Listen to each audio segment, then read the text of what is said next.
My name is Elena Hart. I'm 27, and my parents hauled me into court like I'd robbed them in broad daylight.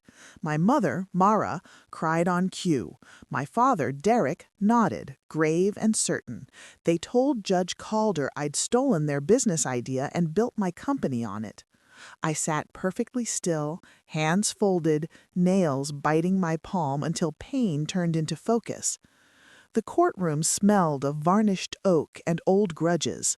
Beside me, my attorney, Tessa Lang, stayed calm. She'd warned me, they'll invent an origin story because facts can't be sweet-talked.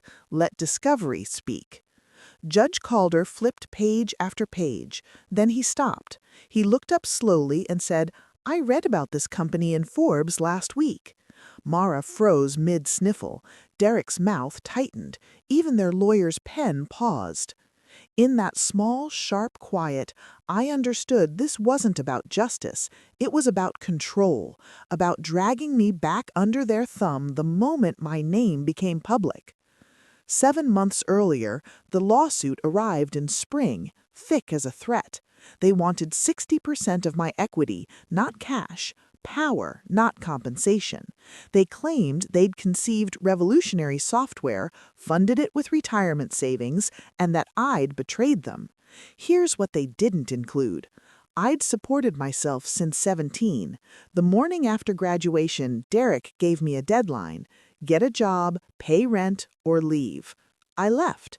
I worked 2 jobs and took community college classes when I could. Coding came by necessity. Free tutorials, library Wi-Fi, a used laptop that overheated on my knees. My company started in coffee-stained spreadsheets and midnight commits, not their living room. Now they were rewriting history in front of a judge who'd already read my headline. 7 months of discovery felt like watching dye bleed from water. Every deadline thinned their story. Every sworn answer stripped off another costume.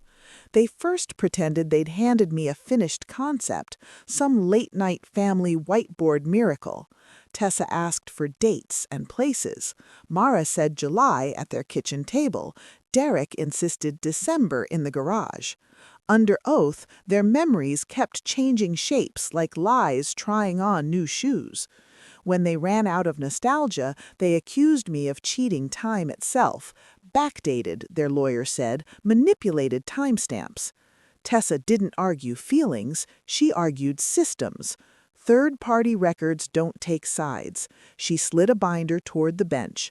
My domain registration, my LLC formation, provisional filings, then the repository history, every commit signed and verified.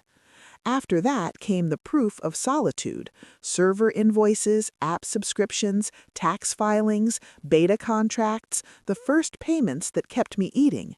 Judge Calder read like he was reviewing a receipt. Then Tessa opened Exhibit C, a certified letter notarized sent by my parents 3 years ago. In it, they called my work a foolish computer project. They said they embarrassed them. They said they would not acknowledge me as their daughter. Calder read it twice, jaw tightening.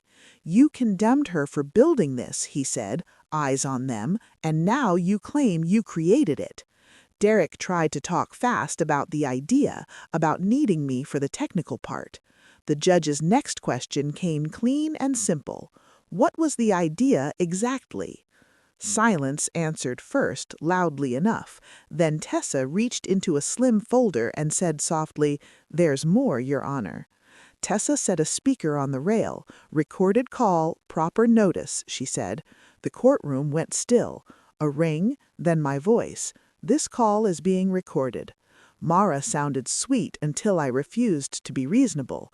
Derek followed, crisp and entitled. They spoke about rights and family shares, about suing to teach me respect. Love never entered the room, only leverage, timed to the Forbes article like a trap.